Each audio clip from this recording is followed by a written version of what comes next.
Kalau Gus Dur aksanu takwim. Kalau perlu tingkat 3 aksanu takwim. Karena tidak ada orang yang kecerdasannya melebihi Gus Dur. Tidak ada di seluruh dunia dari zaman apapun sampai sekarang. Wong tak unggahno dadi presiden terus tak kei syarat Gus, tapi pokoknya presiden mulai sampean gak oleh ono hubungan karo Nyai Roro Kidul. Ngono iku dhek ngguyu, gak apa-apa tenang ae Cak, wis tak SMS dhek. Iki krungu wonge ngrungokno iki.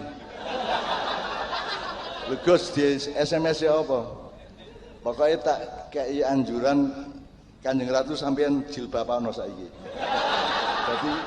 Jadi sampean nang Segara Kidul nek ana jilbab metu teko segara iku Nyai Roro Kidul.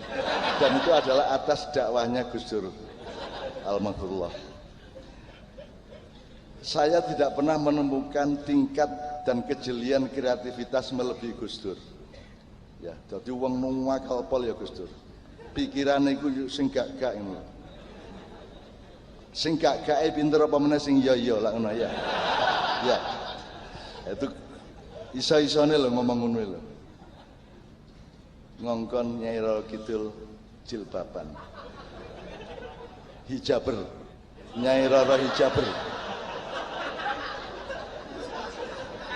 Iku yang ngono wong Jakarta itu jilbab kok hijab lho. Nek hijab iku lak tembok ya ta, korden iku hijab.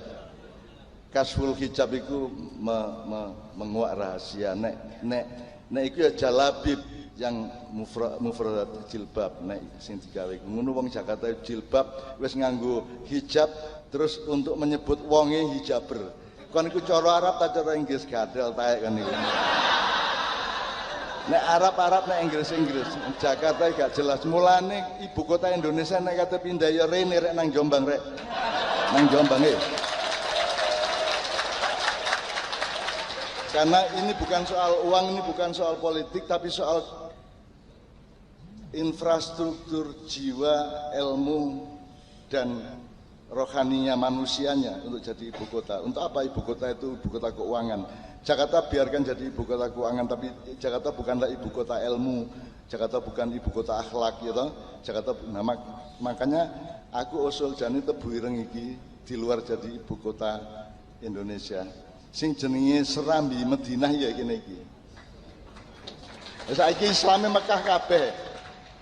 Mekah kabeh saiki. Angger mulih teko Mekah, Madinah wis apa jenenge? Pokoke kereng ana wong sembayang jadi salahno, salawan mari sembayang jadi salah-salahno. Ndudinge kudu jelas rene tarin-tarine.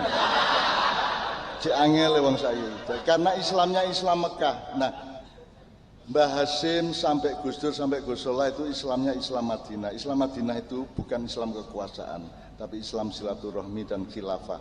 Khilafah itu artinya kita punya ilmu dan kreativitas untuk mengelola segala sesuatu. Khilafah itu artinya khalfun itu ndek mburimu. Jadi Gusti Allah mlaku rono kene melok, Kanjeng Nabi rono kene melok rono untuk mengurusi kehidupan ini. Jadi di Madinah itu Rasulullah tidak pernah jadi khalifah. Tidak pernah menjadi presiden, tidak pernah jadi raja. Juga bahkan beliau tidak memimpin. Yang menjadi pemimpin waktu itu adalah kewibawaan dan kejujurannya Rasulullah. Tapi beliau tidak mengkoordinir. Jadi rakyat, warga Madinah dibiarkan untuk berunding sendiri untuk masalah-masalah yang mereka hadapi. Sehingga muncul sampai 47 piagam pasal piagam Madinah itu. Dan Rasulullah di sana tidak nyuruh-nyuruh orang Islam masuk Islam. Tidak nyuruh orang untuk masuk Islam. Rasulullah di sana umat Islam hanya 15%. Jadi yang dilakukan Rasulullah begitu ke sana adalah mencari sumber air, terus mempetakan mana tanah untuk pertanian dan mana tanah untuk hunian. Kemudian dia mempelajari segala sesuatu yang menyangkut desa mawa cara dan negara mawa tata di Madinah, dan tidak pernah menjadi khalifah, tidak menjadi. Jadi kalau kita sampai ada menteri yang mengatakan haram hukumnya kalau mengikuti sistem pemerintahan Nabi Muhammad, itu kan ajalul jahiliyah. Itu sak goblok wong goblok. Kapan Kanjeng Nabi duwe sistem pemerintahan itu kapan? Kon macamu iku apa, Rene tak tatapno cagak ndasmu kene. Kapan Kanjeng Nabi dadi pemerintah lho kapan? Gak tahu ono sistem pemerintahan. Yang ada adalah punokawan dan ponokawan. Kalau bahasa Jawa, punokawan itu orang yang menemani rakyat dengan ilmu dan kebijaksanaan. Kalau ponokawan, orang yang menemani rakyat dengan cinta dan kesetiaan. Itulah yang dilakukan Rasulullah di Madinah. Tidak memimpin secara formal. Nah, mulai Islam dadi blunder itu ketika ada Khulafaur Rasyidin, Abu Bakar, As-Siddiq, Umar bin Khattab, kemudian Utsman bin Affan, kemudian Ali bin Abi Thalib, kemudian al-khulafa ghairu rasyidin ba'da ya. Sing rasyidin mek papat liyane gak rasyidin kabeh. Dan berkembang Islam kemana-mana ini oleh yang ghairu rasyidin ini. Itu teman sekalian. Nah, jadi menurut saya khilafah itu bukan sistem pemerintahan negara. Khilafah itu adalah sumber cara berpikir untuk mengurusi apapun saja dalam hidupmu.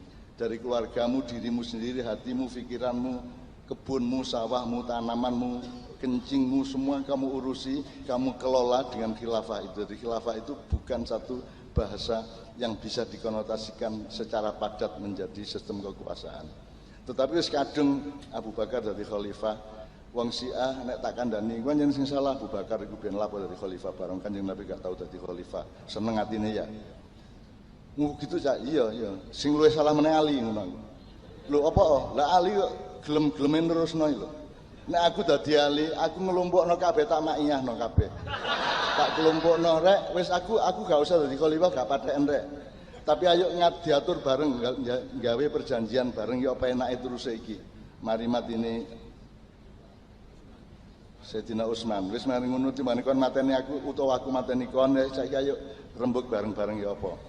Nah, itu yang dilakukan Rasulullah bukanlah khilafah dalam arti padat kekuasaan, tetapi adalah kebijaksanaan untuk mengelola tata kehidupan di lingkungan Madinah pada waktu itu. Makanya saya membayangkan sebenarnya saiki wis ana serambi Mekah, Aceh, lha serambi Madinah ndi? Nek prasaku ya semua pesantren Tebu Ireng harus menjadi serambi Madinah. Jadi urusannya gak tauhid dan akhlak, urusannya itu adalah silaturahmi, urusan pluralisme, urusan bertani, urusan berdagang dengan baik. Itu madaniyah namanya. Nah, menurut saya Gus Solah adalah orang semacam itu. Gus Solah tidak spektakuler seperti Gus Dur, tapi Gus Solah adalah orang yang sangat jujur, orang yang juga tidak bernafsu terhadap apapun yang dia tidak boleh bernafsu. Gus Solah juga tidak mengejar sesuatu yang dia tidak pantas mengejarnya. Gus Solah ya apa anane wong motore Vespa. Itu pun aku curiga duduk Vespa paling ku bajai iku. Nek Vespa lak temenan Itali nek bajai iku ya meh-meh kayak Vespa tapi duduk Vespa, bajai. Soal aku biyen nggih bajai rek. Jadi karena saya ini dekat sama Gus Solah karena saya beristri dengan orang yang dari bapaknya istri saya itu temennya Gus Solah. Dia macam-macam kan karo aku.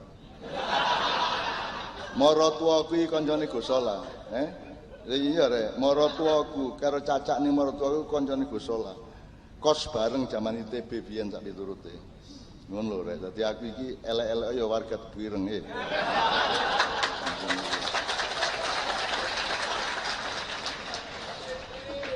Nah, tolong Tebu Ireng teman-teman santri juga dipandu untuk mempelajari Tebu Ireng dari segala aspeknya. Karena ada banyak sekali hal yang menyangkut Tebu Ireng yang tidak diketahui sendiri oleh banyak orang Tebu Ireng maupun santri-santri Tebu Ireng. Karena begitu banyak infrastruktur ilmu dan hikmah dari sejarah Tebu Ireng untuk Republik Indonesia. Sangat banyak. Mungkin sejak pesantren Selawe sampai macam-macam yang Mbah Hasyim terlibat. Terus biyen sapa sing duwe tanah Tebu Ireng biyen? Sing ngekeki sapa? Terus Pak Lurah iku biyen apane Mbah Hasyim sak piturute iku ana kabeh sejarahnya. Kalau Anda mempelajari itu sampai ke resolusi jihad, sampai ke kebijaksanaan yang lain pada periode-periode yang berikut-berikutnya, insya Allah Indonesia bisa bercermin ke Tebu Ireng. Karena Tebu Ireng itu ada labnya, laboratoriumnya, apa gorengannya Indonesia gitu, wajahnya gitu, ini wajahnya. Ya. Kecuali nek kon kepingin nguyui wajan ya ono kono. Tapi intinya saya berharap sangat banyak kepada Tebu Ireng dan saya sudah bisik-bisik sama Pak Yai yang baru kita ini untuk suatu hari saya siap kerjasama dengan Tebu Ireng dalam bidang apapun saja yang kira-kira untuk kemaslahatan Indonesia. Oke, anak-anakku sekalian, saya kira karena saya tadi mengharap kepada Anda agar supaya hembusan nafas Anda malam didorong oleh kepenuhan cintamu kepada Allah, Rasulullah, Gus Solah dan semua umat Islam dan semua bumi tanah jagat raya. Maka kan ada, kita mengetahui ada pokoknya kamu selawatan untuk Gusti Allah balik Nabi Muhammad diterus nang Gus Solah nunaya. Jadi ada rute cinta di dalam selawat. Itulah sebabnya kita tahlilan. Bayangkan malam hari ini mantan Ketua Muhammadiyah Pak Din Samsudin melok tahlilan.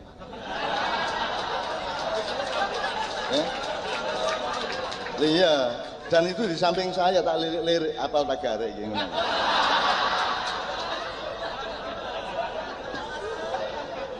Ternyata apal.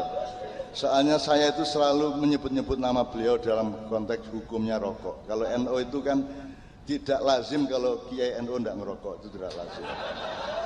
Kalau Muhammadiyah itu ada dua madhab di dalam Muhammadiyah, ada Muhammadiyah Malikiyah itu boleh merokok karena Pak Malik Fajar ngerokok terus.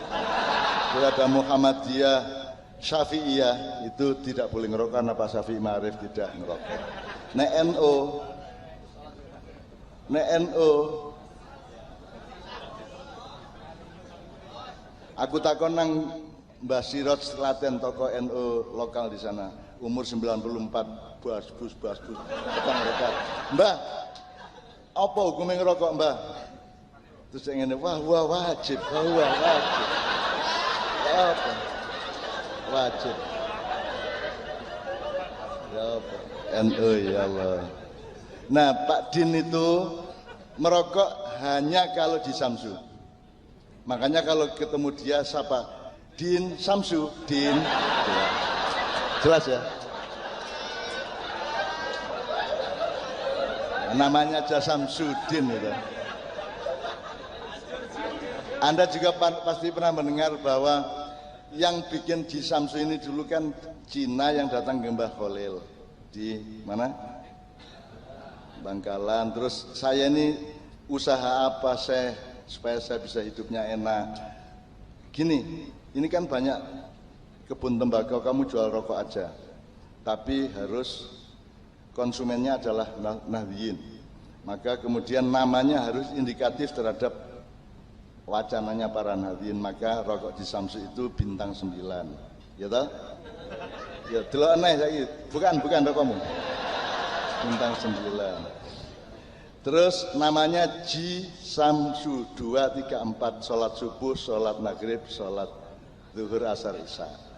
Ji Samsu, jelas. Anda baca sendiri itu. Diwaca mburine niku apa? Kayak teks yang bahasa Indonesia lucu itu. Terus Cina sijine, lah kula napa, Mbah? Wis gak apa-apa kon dodol rokok, kon belajar maca bismillahirrahmanirrahim. Tapi yang jenenge Cina gak iso dhek. Akhire nggawe rokok Wismillah. Bismillahirrahmanirrahim. Iku hadis sapa perawine iku rek? Ya sakaremu percaya ta gak percaya pokoknya aku ngomong ngono iku. Kate lapo kon nek seneng-seneng kok gak seneng buakan lak ngono. Wong aku mek ngomong tok. Mosok urip pisan kali guyon ya. Ya.